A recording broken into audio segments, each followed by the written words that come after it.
मुझे विश्वास है कि आपने अपनी ज़िंदगी में एग्ज़ाम्स तो बहुत लिखे होंगे, लेकिन क्या कभी ऐसे एग्ज़ाम पेपर के बारे में सुना है जो बिल्कुल खाली हो? नहीं ना? तो चलिए आज अनोखी फिल्म्स के साथ एक ऐसी ही कहानी सुनते हैं जिसमें एग्ज़ाम तो है लेकिन क्वेश्चन पेपर बिल्कुल खाली। आज की फिल्म का नाम है एग्ज़ाम, तो आराम से बैठिए और कहानी सुनिए।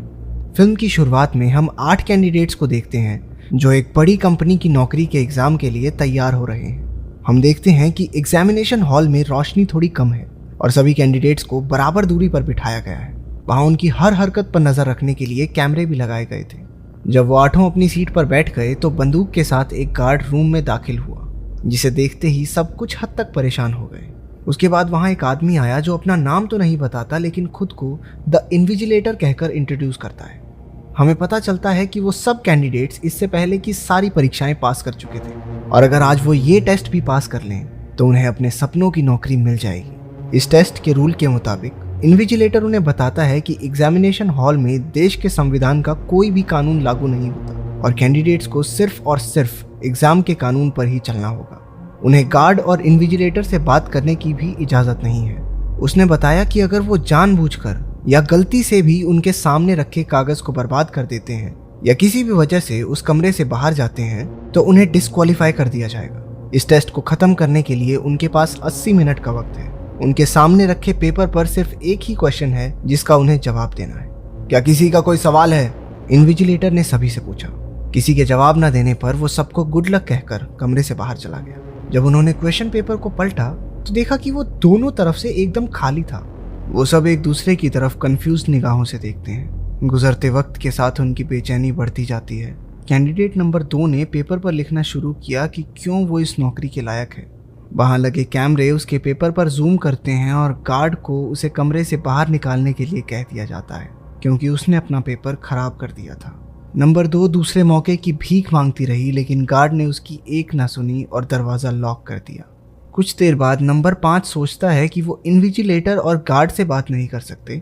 इसका मतलब ये भी हो सकता है कि वो आपस में तो बात कर सकते हैं।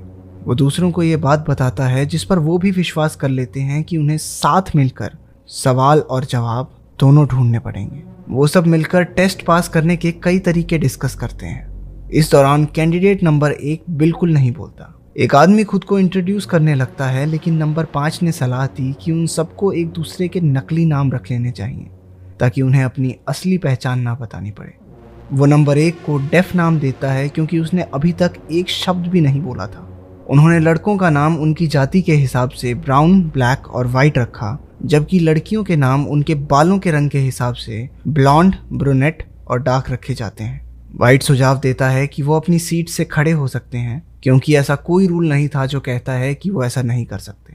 वो चांस लेकर खड़ा हुआ और सब ये देखकर खुश थे कि गार्ड अभी भी अपनी जगह पर ही खड़ा था, जिसका सीधा मतलब ये था कि वो पूरे कमरे में कहीं भी घूम सकते हैं। ब्रूनेट को लगता है कि सवाल किसी तरह की इनविजिबल इंक से उस पेपर पर लिखे गए हैं। वो सब उसकी बात को टेस्ट करने के लिए राजी हो जाते हैं लेकिन ये नहीं जानते कि करें कैसे। ब्रूनेट खड़ी हुई और रूम की लाइट्स का इस्तेमाल करके अपने पेपर को ध्यान से चेक करने लगी लेकिन पेपर पर कुछ नहीं दिखा। वो बाकी सबसे भी आग्रह करती है कि सब अपना अपना पेपर चेक करें क्योंकि ये मुमकिन है कि सवाल सिर्फ एक ही पेपर पर लिखा हो। सभी उसकी बात मानकर अपने पेपर पर सवाल ढूंढने लगे लेकिन डेफ चुपचाप अपनी सीट पर बैठा रहा। वाइट उससे उसका पेपर लेकर लाइट में चेक करता है लेकिन किसी को कुछ नहीं मिला। ब्लैक ने सलाह दी कि हो सकता है ये लिखावट यूवी लाइट में दिखाई देने लगे। वो सब ऐसी किसी लाइट को ऑन करने वाले स्विच बोर्ड की तलाश में जुट जाते हैं। स्विच बोर्ड ना मिलने पर वो सीधा ऐसे किसी लाइट बल्ब को ही ढूंढने लगे। डेफ उनकी कोई मदद नहीं करता और बेचैनी से अपनी सीट पर बैठा रहता है। ब्लॉन्ड को कमरे में इमरजेंसी लाइट्स की स्ट्रिप मिलती हैं लेकिन क्योंकि वहाँ कोई स्विच नहीं था इसलिए उन्हें कमरे की सभी बत्तियों को तोड़ना होगा ताकि वो इमरजेंसी लाइट स्ट्रिप्स खुद ब खुद ऑन हो जाएं। मगर ब्राउन तर्क देता है कि वो इतना बड़ा रिस्क नहीं उठा सकते। वो सब इस मामले पर वोट करते हैं और आखिरकार प्लान को आगे बढ़ाने का फैसला लेते हैं। कमरे के सारे लाइट बल्ब्स टूटते ही इमरजेंसी ब्लू लाइट जल उठी। हर कोई पेपर में सवाल ढूंढने लगा सिवाय डेफ के, लेकिन एक बार फिर वो निराश हो जाते हैं क्योंकि उन्हें सवाल नहीं दिखता। ब्रूनेट सबको स्ट्रिप लाइट की पहली लेयर उतारने के लिए कहती है क्योंकि वो अभी भी जली नहीं थी। वो लाइट स्ट्रिप्स को तोड़ने के लिए औरतों की हील्स का इस्तेमाल करते हैं जिससे रोशनी का रंग बदलकर पीला हो गया। लेकिन पेपर पर अभी भी कुछ नहीं दिखा। उनके पास अब सिर्फ 60 मिनट बचे हैं। वाइट को सूझता है कि वो कैंडिडेट नंबर 2 के पेपर के साथ कुछ भी कर सकते हैं क्योंकि वो तो पहले ही डिस्क्वालीफाई हो चुकी है। सब उसके डेस्क के आसपास खड़े हो जाते हैं और उसके पेपर पर पेंसिल से ट्रेस करना शुरू करते हैं। फिर भी कोई सवाल सामने नहीं आया। वाइट उसके पेपर के कुछ टुकड़े कर देता है ताकि वो अलग अलग तरीके से एक्सपेरिमेंट कर सके। वो पेपर पर पेशाब तक करके देखता है कि कहीं वो इनविजिबल इंक लिक्विड एक्टिवेटेड तो नहीं। ब्लैक और व्हाइट में इस बात पर एक तीखी बहस छिड़ जाती है कि उन्हें आगे क्या करना चाहिए, लेकिन वो डेफ को रोता हुआ सुनकर रुक जाते हैं। वो अपनी सीट पर बैठा बैठा रोता रहा जबकि बाकी उसे अचरज से देखते हैं। इसके बाद वो फ्रेंच में कुछ बड़बड़ाने लगा। वो ये दावा करता है कि पेपर में उसे खुद की झलक दिखाई दे रही है। बाकी सब उसके बड़बड़ाने के बारे में ज्यादा नहीं सोचते और वापस आइडियाज ढूंढने लगते हैं। हर कोई अपने आइडियाज सामने लेकर आता है। उनमें से कुछ का मानना है कि शायद इन्विजिलेटर ही इस सब के पीछे है, जबकि कुछ कहते हैं कि ये सीईओ का काम है। वो प्रेशर में आकर अपना आपा खो बैठे और एक दूसरे को बेइज्जत करने लगे। डार्क बड़े विश्वास से कहती है कि उन्हें कोई नहीं देख रहा क्योंकि सीईओ कंपनी के काम में पूरी तरह बिजी रहता है। उसके पास कंपनी के सारे राइट्स हैं और इन फालतू चीजों के लिए उसके पास समय नहीं है। ये साफ है कि वो कंपनी के बारे में उन सबसे ज्यादा जानती है। ब्राउन उससे पूछता है कि उसे सीईओ के बारे में इतना सब कैसे पता, जिस पर डार्क ने जवाब दिया कि वो इसी कंपनी के लिए काम करती है, लेकिन उसने सीईओ को आज तक नहीं देखा। जब उसने कंपनी में एक बड़ी पोस्ट के लिए अप्लाई किया तो उसे इस टेस्ट के लिए चुना गया।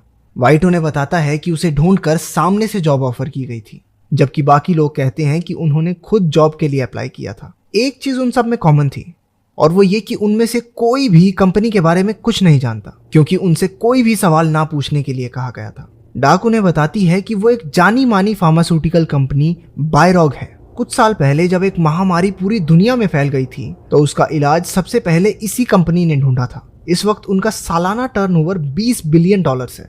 ब्लैक कहता है कि शायद कंपनी को एक नई घातक बीमारी का इलाज मिल गया है जो दुनिया भर में हजारों लोगों की जान ले रही है। ब्रूनेट अचानक उत्सुक होती है और ब्लैक से कहती है कि वो इस बारे में और बताए। इससे व्हाइट को शक हुआ और उसने ब्रूनेट से पूछा कि क्या वो भी इस वायरस से इन्फेक्टेड है। ब्रूनेट ने मना करते हुए बात को खत्म कर दिया। अपनी ओर से ध्यान हटाने के लिए वो गार्ड की तरफ बढ़ी और उससे बात किए बिना उसकी पॉकेट से एक लाइटर निकाल लिया। पूरा ग्रुप लाइटर का इस्तेमाल करने का फैसला लेता है जिससे फायर अलार्म का फव्वारा चालू हो जाएगा और वो पानी की मदद से पेपर पर लिखावट विकसित कर पाएंगे। ब्रूनेट एक कुर्सी पर चढ़ी लेकिन फायर अलार्म तक पहुंच नहीं पाई। व्हाइट ने उसकी मदद के लिए एक मुड़ा हुआ कागज का टुकड़ा दिया जिसे जलाकर वो फायर अलार्म ट्रिगर करती है। जल्द ही पानी गिरने लगा लेकिन पेपर पर कोई असर नहीं पड़ा। अचानक से गार्ड उनकी तरफ बढ़ने लगा। ब्रूनेट अपने हाथ में पकड़े कागज को खोलकर देखती है कि वो उसका अपना ही पेपर था। अपना कंपटीशन कम करने के लिए व्हाइट ने उसे धोखा दिया था। गार्ड उसे खींचकर कमरे से बाहर कर देता है। वो जाते जाते व्हाइट को एक घटिया धोखेबाज आदमी कहती है। गुस्से में ब्लैक व्हाइट की ओर बढ़ा और बोला कि वो एक घूसा मारकर उसकी बत्ती बुझा देगा। अचानक से रूम की बत्ती बुझ गई। वो समझ गए कि कमरे में वॉइस कंट्रोल सिस्टम है। वो एक दूसरे को कुछ भी बोलने से पहले सावधान करते हैं और डेफ का रोना फिर से चालू हो जाता है। व्हाइट उसके सामने जाकर बैठ गया और उसे धमकाते हुए अपना ही पेपर फाड़कर खाने को कहा। गार्ड डेफ के पास पहुंचा और उसे भी बाहर कर दिया। अब सिर्फ 5 कैंडिडेट्स बचे थे। घटिया इंसान, ब्लैक ने व्हाइट से कहा। लेकिन व्हाइट मुस्कुराते हुए कहता है कि उन्हें तो कंपटीशन कम करने के लिए उसका शुक्रिया अदा करना चाहिए। वो दावा करता है कि उसे असली सवाल के बारे में पता है लेकिन वो किसी को बताएगा नहीं। गुस्से में आकर ब्लैक उसे एक ही मुक्के में बेहोश कर देता है। वो सब उसे एक सीट से बांधकर उसके मुंह को टाई से बांध देते हैं ताकि वो कुछ बोल ना सके। कुछ देर बाद व्हाइट को होश आया। डार्क ने जैसे ही टाई को खोला, व्हाइट उससे दवाई देने की रिक्वेस्ट करता है। पता चलता है कि वो भी उस वायरस से इन्फेक्टेड है और जिंदा रहने के लिए उसे हर घंटे दवाई चाहिए। ब्लैक उसके कपड़ों की जेबों में दवाई की तलाश करता है लेकिन उसे कुछ नहीं मिलता, जिस वजह से सबको लगता है कि व्हाइट सिर्फ बहाने बना रहा है ताकि वो उसे छोड़ दें। व्हाइट दावा करता है कि उनमें से ही किसी ने उसकी गोली ली है। वो गोली के बदले उन्हें सवाल बताने का वादा करता है। जल्द ही वो फिर से बेहोश हो गया और उसका शरीर तेजी से कांपने लगा। उनमें से कुछ को लगता है कि वो अब भी नाटक कर रहा है, लेकिन ब्लैक कहता है कि ये सब ढोंग नहीं हो सकता। सब लोग कमरे में गोली को ढूंढने लगे लेकिन वो कहीं नहीं मिली। डार्क को शक है कि ब्राउन ने गोली को कहीं छिपाया है और उसका शक सही भी निकला जब वो गोली ब्राउन के टेबल की निचली तरफ च्युइंगम से चिपकी हुई मिली। वो गोली व्हाइट को खिलाने लगती है लेकिन ब्राउन ने हाथ मारकर गोली को वेंट में गिरा दिया। जब बाकी सब उसे बाहर निकालने की कोशिश कर रहे थे, डार्क घबराकर कैमरे के सामने गई और इन्विजिलेटर से व्हाइट को बचाने के लिए कहा। लेकिन इन्विजिलेटर से बात करने के लिए उसे तुरंत डिस्क्वालीफाई कर दिया गया। उसके जाने के बाद ब्लॉन्ड ने एक पिन की मदद से गोली को वेंट से निकाला और वाइट की जान बचाई। उसके ठीक होने पर सब उससे उस सवाल के बारे में पूछते हैं जिसे बताने का उसने वादा किया था। वाइट बताता है कि जवाब वो सब खुद हैं। वो सब अब तक सवाल की खोज कर रहे थे, लेकिन उसके हिसाब से असल में कोई सवाल है ही नहीं और जो अंत में बचेगा वही जवाब है। बाकी सब भी उसकी बात पर भरोसा करते हैं, लेकिन इससे पहले कि वो कुछ कर पाते, वाइट गार्ड की तरफ उसकी गन के लिए भागा। ब्लैक ने उसे धक्का देकर बंदूक अपने हाथ में ले ली। वो बंदूक का निशाना वाइट की तरफ करके कहता है कि वो किसी को गोली नहीं मारेगा। मौका पाते ही वाइट ने ब्लैक पर हमला किया और बंदूक उससे छीन ली। लेकिन जैसे ही उसने उसे इस्तेमाल करने की कोशिश की, उसे एहसास हुआ कि बंदूक पर फिंगरप्रिंट रिकॉग्निशन सिस्टम है, जिसका मतलब ये था कि सिर्फ गार्ड के हाथ से ही गोली चलेगी। वाइट ने गार्ड के हाथ का इस्तेमाल करके सबकी तरफ बंदूक तान दी।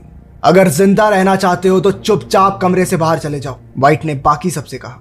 ब्राउन बंदूक के डर से उसकी बात मानकर बाहर चला जाता है। ब्लॉन्ड भी नौकरी से ज्यादा अपनी जान को महत्व देते हुए बाहर जाने लगती है, लेकिन जाने से पहले उसने कहा, लाइट्स बंद। अचानक कमरे की सभी बत्तियां बंद हो गई। वाइट हर दिशा में अंधाधुंध गोलियां चलाने लगा। जब लाइट्स दोबारा जली तो ब्लैक छाती में गोली लगने की वजह से नीचे गिरा हुआ दिखाई देता है। वाइट आसपास नजर दौड़ाता है और देखता है कि ब्लॉन्ड का एक पैर अभी भी कमरे के अंदर था। वो उस पर भी गोली चलाने वाला था, लेकिन टाइमर को देखकर रुक गया। एग्जाम का समय खत्म हो गया था। वाइट कैमरे के पास जाकर इन्विजिलेटर से कहता है कि वो इस कंपटीशन का विजेता है। गार्ड ने उसके पास आकर उसे टाइम दिखाया। वाइट को यह देखकर झटका लगा कि अभी भी 20 सेकंड बाकी थे। उसे टेस्ट के दौरान इन्विजिलेटर से बात करने के लिए डिस्क्वालीफाई कर दिया गया। हमें पता चलता है कि जब वो सब सवाल ढूंढने में मसरूफ थे, तब डेफ ने चुपके से घड़ी का समय बदल दिया था। आखिर में एक ही कैंडिडेट बचा है, ब्लॉन्ड। उसने जमीन से डेफ का चश्मा उठाया जो उसे बाहर ले जाते वक्त नीचे गिर गया था। उसकी मदद से वो पेपर पर क्वेश्चन 1 लिखा हुआ देखती है। उसे जबरदस्त धक्का लगा जब डेफ कमरे में आकर उसे बताता है कि वो ही असल में कंपनी का सीईओ है। वो टेस्ट के दौरान सब पर नजर रखने के लिए ही वहां मौजूद था।